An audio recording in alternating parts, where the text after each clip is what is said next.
এখন আমরা দেবনারায়ণ স্যারকে কিছু বলার জন্য অনুরোধ জানাচ্ছি।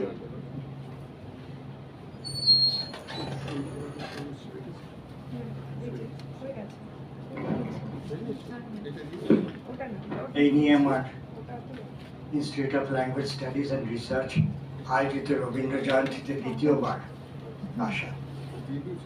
প্রথমবার এসেই আমি খুব উৎসাহিত হয়েছিলাম, আর এবারেও আরও বিশেষভাবে ভালো লাগছে যে রবীন্দ্র চিত্রকলা নিয়ে একজন চিত্রশিল্পী নিজে আমাদেরকে কিছু ধারণা দেবেন। কাজে আমি আইএলএ স্যারের কাছে সত্যি কৃতজ্ঞ এই সুযোগটুকু করে দেওয়ার জন্য। এবং আমাদের ডিরেক্টর, ওনাকে আমি দেখি প্রতি সপ্তাহেই নানান রকম কাজ কর্ম চালিয়ে যাচ্ছেন, সত্যি প্রশংসনীয়। আর আজকালকার দিনে এই জিনিস চালিয়ে যাওয়া কিন্তু খুব শক্ত, এবং মানুষজনও যে সবাই আসছেন, উৎসাহ দেখাচ্ছেন, তাতে আমরাও খুব সত্যি উৎসাহিত বোধ করছি।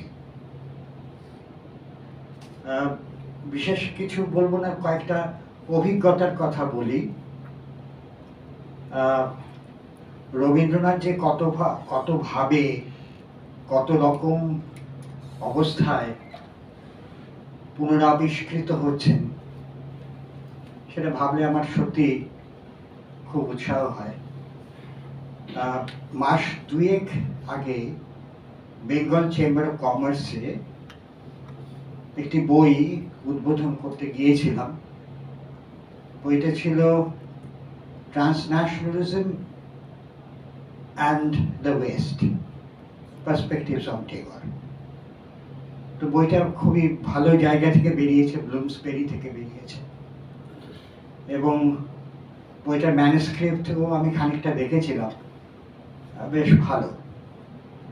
এবং আমি ট্রান্সন্যাশনালিজম বাংলায় কি অনুবাদ করতে পারবো জানি না, আন্তর্জাতিকতা তো নয়, আন্তঃসাংস্কৃতিক যাই হোক না কেন, রবীন্দ্রনাথ যে বারবার করে এরকমভাবে আবিষ্কৃত হচ্ছেন, এবং সেই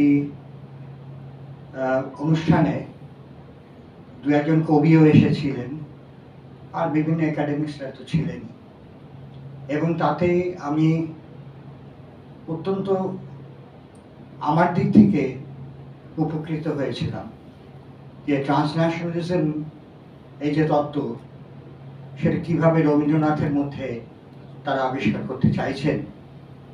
এবং তারও কিছুদিনের মধ্যেই আমি একটা অন্য বই দেখলাম, সেটা বাইরে থেকে বেরিয়েছে, প্লেস, স্পেস অ্যান্ড টেগর, এবং সেখানে বিভিন্ন রকম থিওরিটিক্যাল পার্সপেক্টিভস দিয়ে রবীন্দ্রনাথকে দেখা হচ্ছে। এবং এইভাবে রবীন্দ্রনাথ শুধুমাত্র যে আমাদের মধ্যে, বাঙালিদের মধ্যে, বা যারা রবীন্দ্রনাথ পড়তে পারেন তাদের মধ্যে তা নয়, সারা পৃথিবীতেই ছড়িয়ে রয়েছে। যেমন একটা বিশেষ উদাহরণ হচ্ছে Scottish centre for Tagore studies, যেটা আগে এডিনবরা নেপিয়ার ইউনিভার্সিটিতে ছিল, এখন ওটা ইন্ডিপেন্ডেন্ট সংস্থা হিসেবে কাজ করে, এবং তাদের গীতাঞ্জলি বলে একটা নিজস্ব জার্নাল আছে, ফ্রি অ্যাক্সেস জার্নাল, এবং বাসবী ফ্রেজা তার দায়িত্বে আছেন, এবং তাদেরও কর্মকাণ্ড আমি দেখতে পেয়েছিলাম এবং খুব ভালো লেগেছিল। আজকে ঈশানী দত্ত রায় একটা লেখা লিখেছেন, আপনারা পড়েছেন সবাই, তো সেখানে বিষয়টা আমি জানতাম, কিন্তু আরেকবার মনে পড়লো যে সেখানে উনি বলছেন যে গ্রেগরি পেক, হলিউডের বিখ্যাত অ্যাক্টর, তিনি অড্রে হেপবার্ন, আরেকজন মহিয়সী অভিনেত্রী, তার যে স্মরণ সভা, সেখানে রবীন্দ্রনাথের একটি প্রেমের কবিতা তিনি পাঠ করেছিলেন, ইংরেজিতে অতি অবশ্য। তো ঈশানী দত্ত রায় বলছেন যে ইংরেজিতে পড়ে আমি যে অনুভব পেয়েছি তার থেকে অনেক বেশি গভীরভাবে পেয়েছি যখন বাংলায় পড়েছি। এটা কিন্তু খুব সত্যি কথা। আমার একটা এরকমই অনুভূতি হয়েছিল।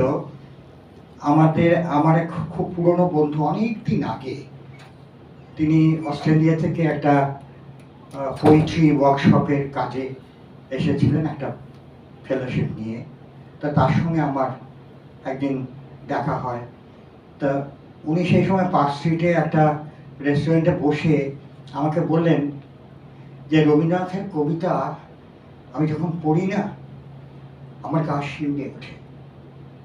আমি বললাম যে কী ভাষায় পড়েন আপনি? বললেন যে আমি ইংরেজিতে পড়ি এবং আমি সম্পূর্ণভাবে কানেক্টেড ফিল করি।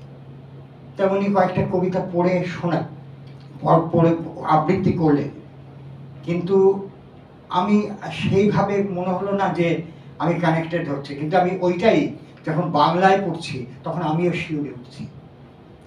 তো এইরকমভাবে এগুলো বলার কারণ হচ্ছে যে রবীন্দ্রনাথ কিভাবে একটা বৃত্ত ছাড়িয়ে সার্বিকভাবে সবার কাছে গ্রহণীয় একজন কবি হিসেবে উপস্থিত হয়েছে। আমি আর বিশেষ কিছু বলবো না, কারণ আমি উদ্গ্রীব হয়ে আছি ওনার বক্তৃতা শোনার জন্য। কাজেই আজকে সবাইকে ধন্যবাদ জানিয়ে আমি আমার বক্তব্য শেষ করলাম।